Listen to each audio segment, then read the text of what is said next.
Hello, hello. This is Paper Cuts Included coming to you live from the Ninja Turtle sleeping blanket, and that's how I know it's legit.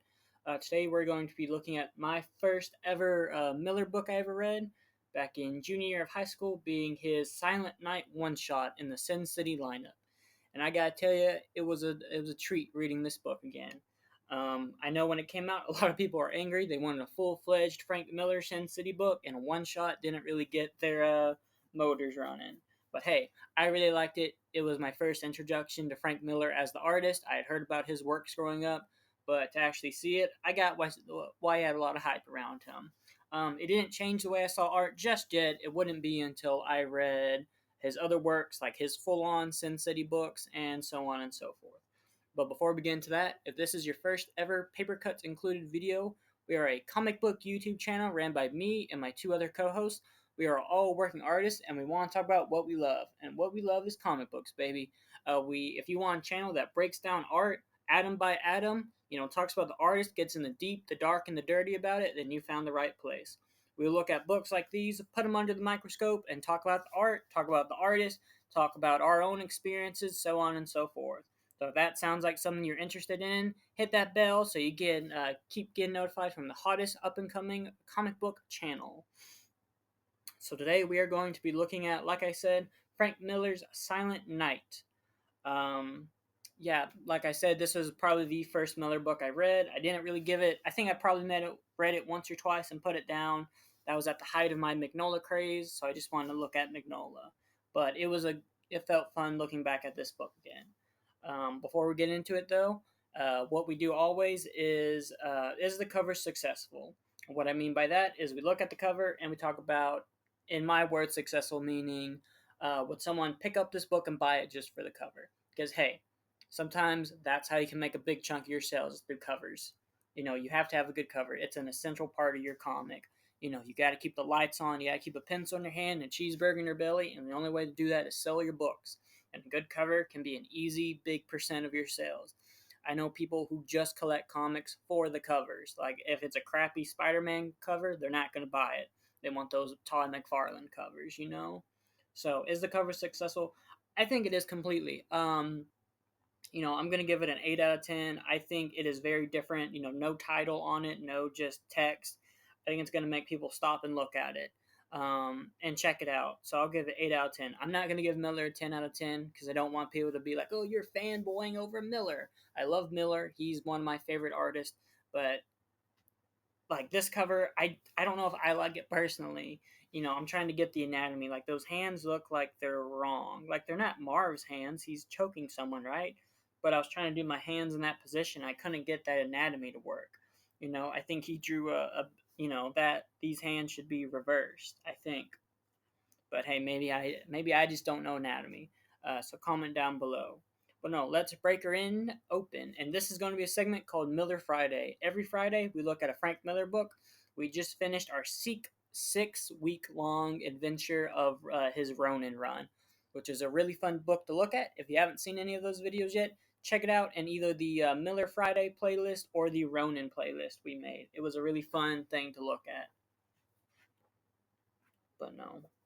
Oh, also, it is. I guess we should look at the back cover. One of probably the greatest Marv covers, right? Or Marv pieces of art. I just love it. I always want to see Miller's originals because I know they're going to be bigger than this and they just look so beautiful. You know, Miller's uses of gesture drawings, shading. It just always looks phenomenal in Sin City. Sin City is my favorite Frank Miller work, and it probably is a lot of people's. You know, let's actually get into the book now. Darkness, and then just great panels. These were the two pages I was like, oh, this is a different comic. Because growing up, I thought your art had to look like Alex Ross to be labeled as good. It wasn't until I saw Mike Mignola's artwork on Hellboy that I was like, oh, I can do this. So I started drawing Hellboy. And, about a year ago, I read Sin City for the first time and was like, oh, this is incredible. And it looks like this, and people love it. I love the story, I love the art. I want to do this. So here lately, I've been trying to really study his Sin City approach and try to develop my own. Not totally copying it, adding my own flair to it, but just getting those broad strokes of how does he do what he does, you know? and we need to look at the art of Sin City, the actual book, and see how he draws it. Like this piece is probably three different pieces of paper, and then he layers it at the end. Using the light table as your friend. Don't be afraid to use the light table. You know, and yeah, it's just incredible. If you don't know Frank Miller, which most of you probably do, you know, definitely look at his art. He has some bumps in the road, but look at Sin City, look at Dark Knight, look at Batman Year One, Daredevil Born Again. He didn't draw those; he only wrote them, but he's just kind of a great artist, great storyteller, and as human, he has had his problems. So it's an interesting story with him. But no, this is Marv. Marv is, I believe, Frank Miller's favorite Sin City character. He is not. He's our noir hero. He's not a detective. He is kind of like just a tough badass. I won't really say he's a gun for hire, but he has a good moral compass about him. He protects the weak. He beats up those needs beaten up, and he always wants a babe on his shoulder. So, and I just love seeing Frank Miller's approach with just the snow. That's just white ink thrown on the page. And I just love the way it looks. I want to do more of that in my artwork and just always experiment. Think about what you can do in artwork to get it to that next level. Because, trial and error. Maybe there's three other sheets of this where you didn't like how it came out with the splotches. So try again. And now we're getting close up of Marv's face. Um, Man, I think that's the most like kind of facial structure that Miller's ever drawn. And Marv's usually just looks like a solid piece of meat, but now we actually got some cheekbones, which is interesting to see. You know, I don't want to just fanboy about the art, but just look at the art. Look at the snow. Another good use is in the hard goodbye, the rain in that with Marv. It's just good artwork. And this book is all gonna be one pages. If you want to write a one shot and you're struggling, I know I struggle writing one shots because all my one shots turn into full on stories.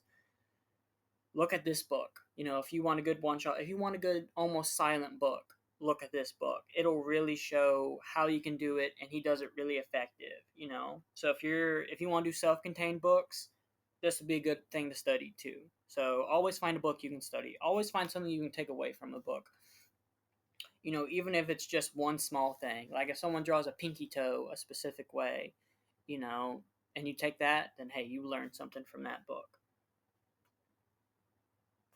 Just all that white ink looks incredible, and I think that's what this book is known for: is all the snow, because this is set at Christmas time, I believe, and I love it. I'm there for it. I think it works really good. Like I said, just experiment.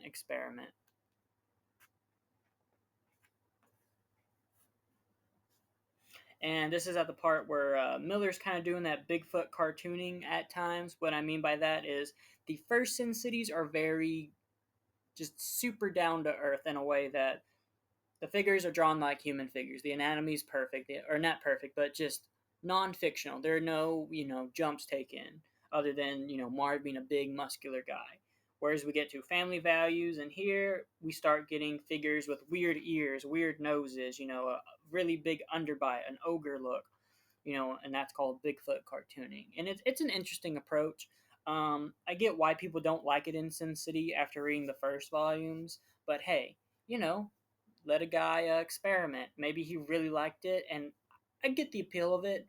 It is kind of a throw off, but you know, I'm never gonna. It still looks incredible. It's a lot better than I can do right now. So I like it. I give it my seal of approval. So you don't have to draw the figures just 100% right, like Miller's doing. Experiment. It just all depends on what kind of book you want to make. Do you want to make a book that is 100% like an autobiographical style? You want to make a Spawn where everyone's going to have a giant foot and a football face? Just depends on what book you're setting out to make. And it can change. Maybe not change it every other issue, but hey, who knows?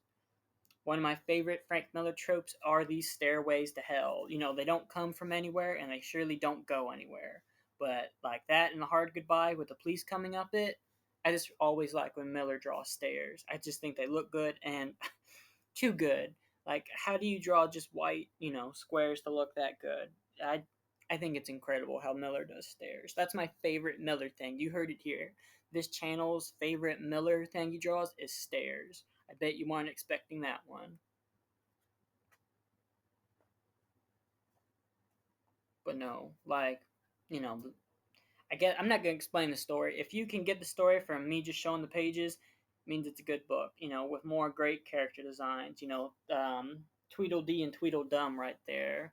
Their boss with Marv right there. Marv's getting them cash for something. And it just works good. Even the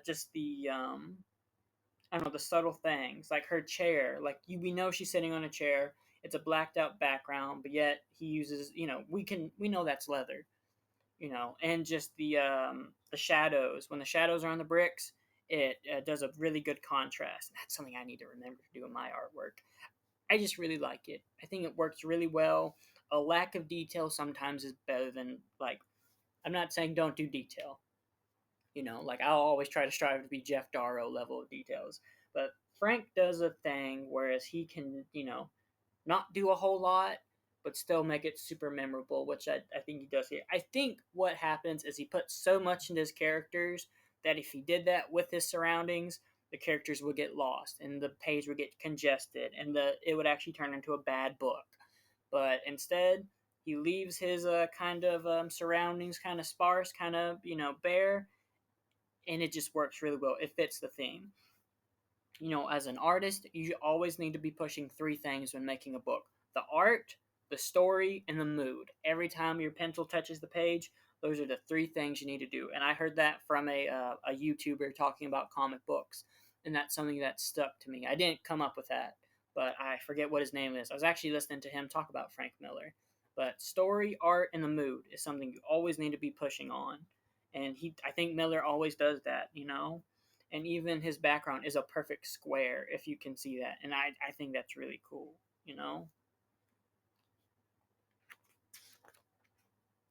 But no, they're leading him to a cage, and looks like there's a poor little girl there. Done really well. Like just that big black background I think really sells how desolate a cell is. He's not showing chains and blood everywhere. It's just a little girl in a cell surrounded in darkness. What's more scarier to a little girl than that? And I just think it works really well. So, like I said, just experiment with your compositions. Maybe for a warm up page, do a page like that. See if it works, see if it doesn't. But that's your warm up. And then, if you're fully doing Darrow style, just do Darrow style. But do those warm up pages. See what works, see what doesn't. That's kind of the point of a warm up sketch. Get those muscles going. I was thinking of Nancy Callahan in this. I'm sure that, maybe Miller was pulling that from it. Great Marv silhouette. Marv is probably Miller's best silhouetted character besides Dark Knight. I guess his best Dark Horse silhouette is what I should say. But what I mean by the silhouette test is if you black out your character, like they almost did completely here, and your audience knows who it is like that, that means you designed a really good character. Think of characters like Mickey Mouse, SpongeBob, Batman. You know, Fans, kids, they're gonna know who the heck SpongeBob is if he's just silhouetted.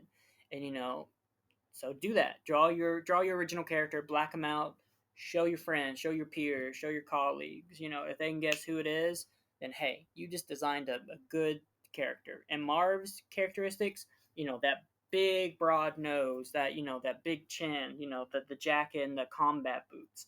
I think anyone who's familiar with comics, specifically Dark Horse, is always going to know that's Marv from Sin City. But no, like I said, Marv is always there to help the weak. And with a kidnapped little girl, well, he's not going to stand by that. And a great one-page panel really showing how Miller draws folds really well. We get just a quick action scene of Marv putting to end to poor old Tweedledee and Tweedledum, you know? And then just straight up ending this, I guess, this biker chick, without even a single word of dialogue. Our first text in the book, blam, you know. Interesting typography, not my favorite, but hey, I still think it's a great book. great one shot. It is no Yellow Bastard or Hard Goodbye, but it is a great piece to add to your Sin City collection. You know, but no, like meet the enemy, kill the enemy, saves the girl. That's this story, and it's done it really well with some just great panels to pad it like this. Like it could have skipped this and gone straight to that, and I don't think anyone would have really cared.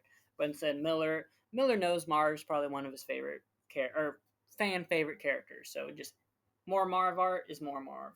I will say this is probably my least favorite Marv look. I don't know. It's just too much detail in a way.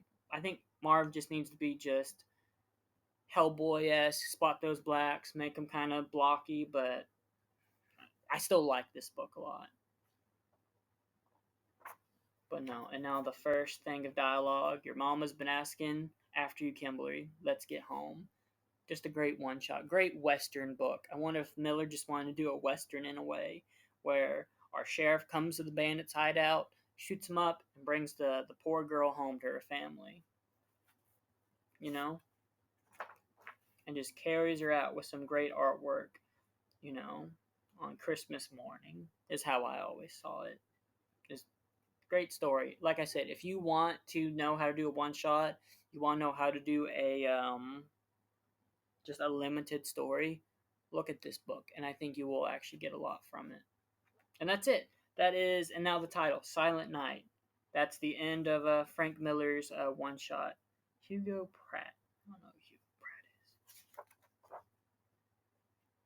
But no. Let's see what else they selling. These post. Oh no, those are just the other Frank Miller stuff we can get. A Dame to Kill For, The Babe That Wore Red, That Yellow Bastard. That'd be a cool tattoo. Maybe that'll be my Sin City tattoo. Is Hardigan right there? Yeah, that probably will be now thinking about it. The Big Fat Kill, and Sin City, the story that started it all. Just a great, I don't know. I just love Sin City. People are probably like, stop fanboying over Miller. He's just an artist who will always be near and dear to my heart.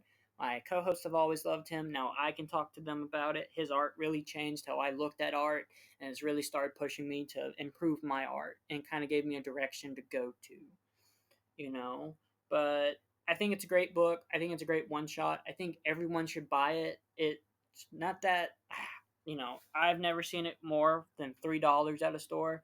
So pick it up. You won't be disappointed. And if anything, it's a conversation starter. You can just talk about the art, talk about just, it's just a great one shot. And I feel like there's not a whole lot of books who are great one shots like this, in my opinion. From start to end, it's quick, it's easy, and I feel like it leaves everyone satisfied. So this is going to be a shorter video, like you can see. We are at 47 subscribers right now, which is awesome. Our big summer goal is 100. So that's awesome. Thanks for everyone who's been a part of that journey so far. If you've made it to the end of this video, thank you. That really helps us out. It keeps the algorithm pumping these awesome videos out to more and more people who like this style of content. And if you found something you liked, like, comment, and subscribe so you can keep up to date with the most hot up and coming comic book channel in the southern states, which is awesome. But no, next week's going to be a fun week. We have some really cool pickup videos to start it. What else? We are going to be, I guess, for Miller Friday, we are going to be looking at more of the Martha Washington series with Give Me Liberty. Trying to think I think we're going to be looking at Madman and Kick-Ass #2 for next week. So stay tuned. If there's anything you want to say, comment down below. I respond to every comment we get. And I guess I'll just send you on some marching orders, and I'm out of here. Make more art.